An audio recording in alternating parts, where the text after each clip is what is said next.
Good morning.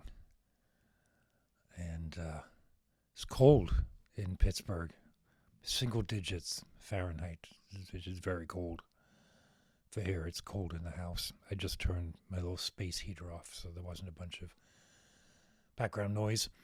Uh, Today, and for the next few days, I'm going to talk about some of the foundations of meditation practice. So today, I'm going to talk about the posture, some of the guidance and direction for the meditative pose and what it means to take the pose, what we should try to look for in the posture, why it's important to have a posture, but why it's important not to get wrapped up in what that posture is, right? More on that.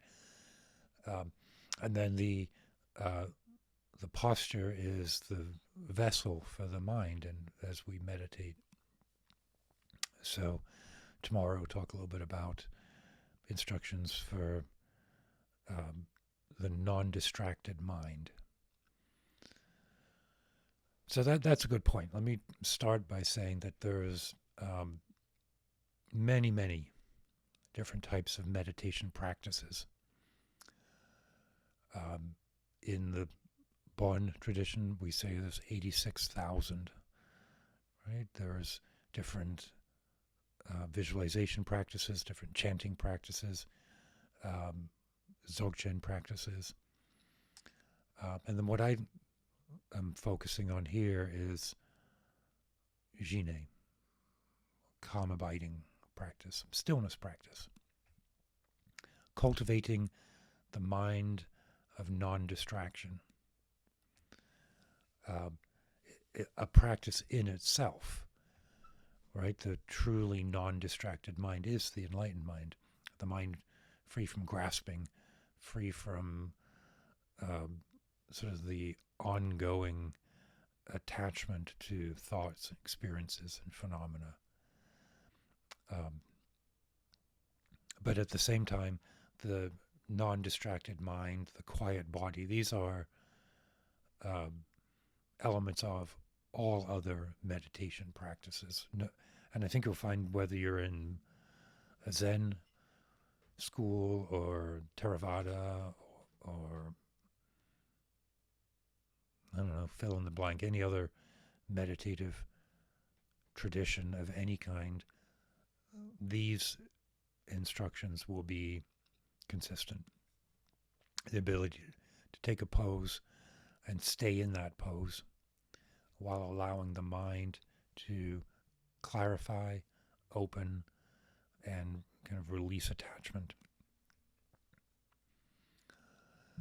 I think even before we talk about the body, it's important to note that the practice I'm talking about here is not a practice of no thought. It's not super concentration, reduction of input, kind of ecstatic union with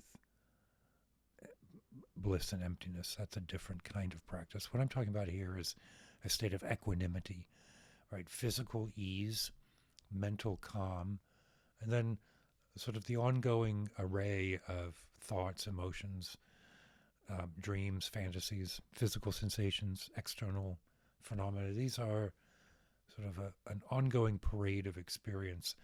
And what we're cultivating here is the ability to sit and allow those to occur without adding narrative and without being captivated by them, whether that's a thought of future planning. For example, I record these mostly in the morning, and very soon after finishing these, I start my workday. And there's always something I'm thinking about. When I do my meditation practice, without fail, some pressing, urgent question will come up, and I'm sitting there in my meditation corner and thinking, oh, I should just take a break and check my email, right? Or it could be anxiety about something that happened 20 years ago. I mean, as we meditate, one of the first first experiences is the recognition of the volume of thought constantly. In fact, if you really are brand new to meditation and you sit, it can be kind of surprising if these thoughts and ideas that you think are yourself, they think they are you.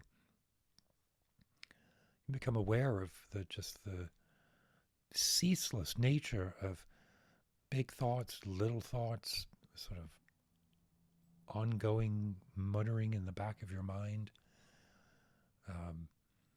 It's quite startling. Anyway, so the first part of it is to sit down. And if you look at images of the Buddha or images of the great noble lineage of traditions, they are in what's called a full lotus, right? Their ankles are crossed over. It's very elegant, but actually quite difficult to get into. And for some of us, like me, it's absolutely unattainable. So, does that mean that I cannot meditate? Excuse me. No. Because the way to look at those images and postures is that it's a direction to go towards, but more than that, it's a sensation that we're trying to cultivate. The sensation that we're trying to cultivate in the body is one of alertness without tension. So for me, if I cross my legs into a full lotus pose, all I've done is introduce tension and discomfort. Now, in fact, if I were totally free of the sense of self and able to acknowledge physical discomfort without being attached to it, I could probably sit like that for the duration, but I'm not there yet. So we take a pose that allows us to cultivate the sensations, cultivate the positive sensations of meditation, which are alertness without tension. So move your legs towards that full lotus pose. Maybe it's a half lotus where your legs are just crossed over.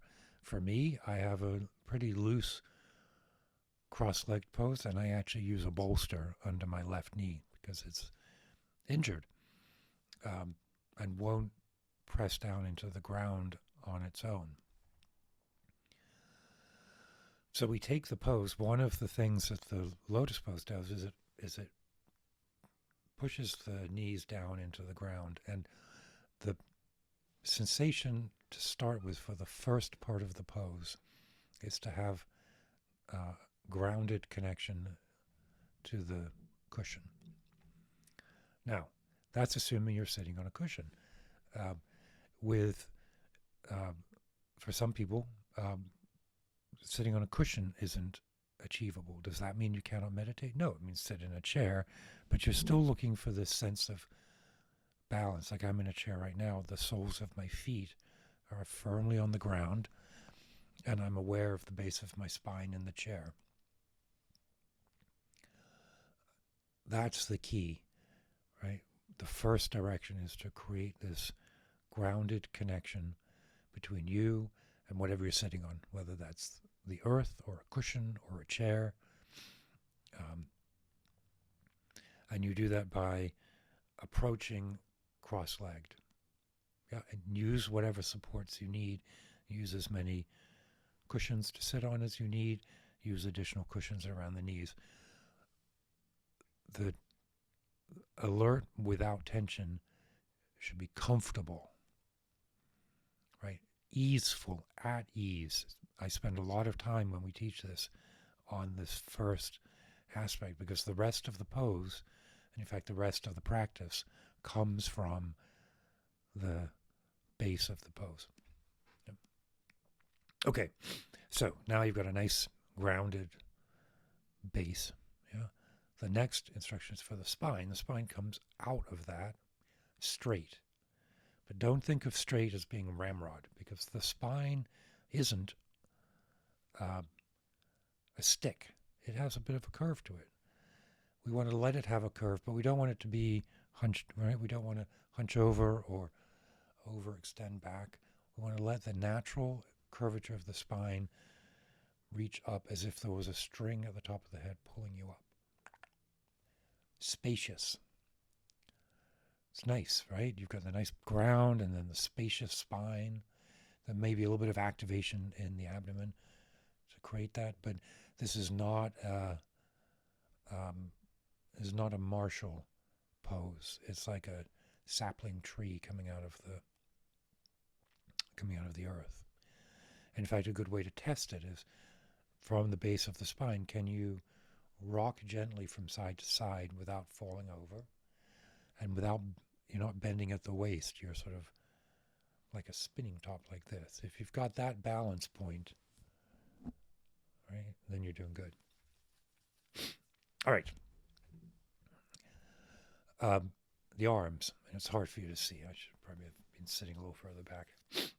Start with the shoulders. The shoulders should be heavy, like a yoke on the shoulder. Right? Yoke on the spine. You got the spine, and then the shoulders kind of resting like this. Yeah.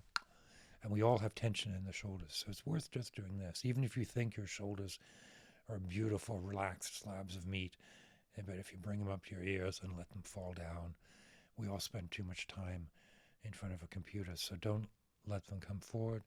Don't bring them back like this.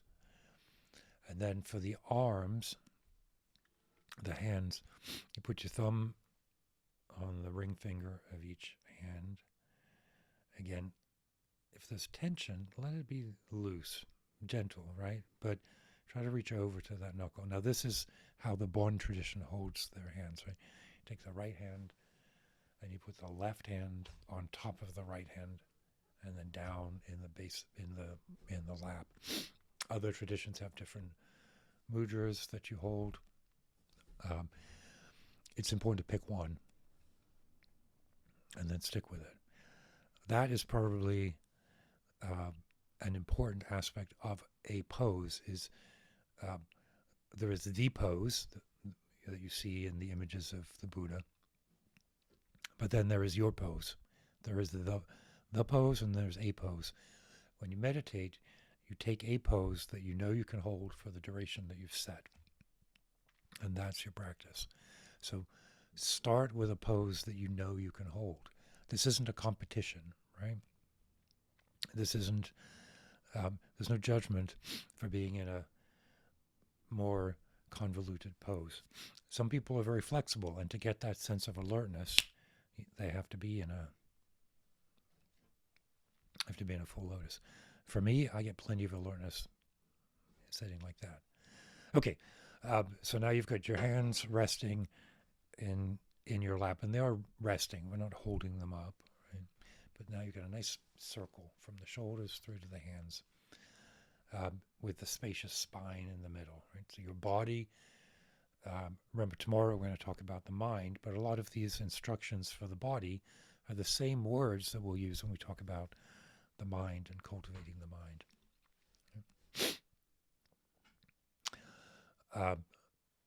Shoulders. Okay, now tuck the chin down a little bit like this. This is another case where there are plenty of practices where you want to be looking up, looking straight ahead. Here we want to just tuck the chin, not jamming it down, tucking it down a little bit, just so you can see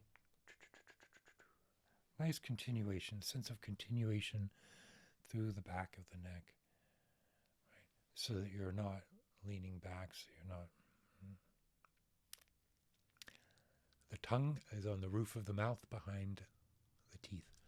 That might sound very bizarrely specific, but when we take the pose, what we're also doing is setting some rules for what to do. So if you don't say what to do with your tongue, and you're sitting there and getting nice, and you might all of a sudden think, oh, well, there's my tongue. What am I supposed to do with it? Well, you don't have to worry about it. Just put it behind your teeth. Last instruction for the body, your eyes, the gaze in this. So this is another case where the instructions for what to do with the eyes vary all over the place depending on what tradition you're in, and even within the traditions, what practice you're doing. For this practice, we want a gentle, open sensation that is aware of the periphery of your vision, and in fact is aware that the periphery of the vision doesn't really end, does it? It might run into the wall with all those photos on it, or bookshelf that's over there. But the field of vision extends limitless. And we keep our eyes open in this practice. So you're going to do two things at once that sound a bit contradictory, but really help cultivate that sense of openness.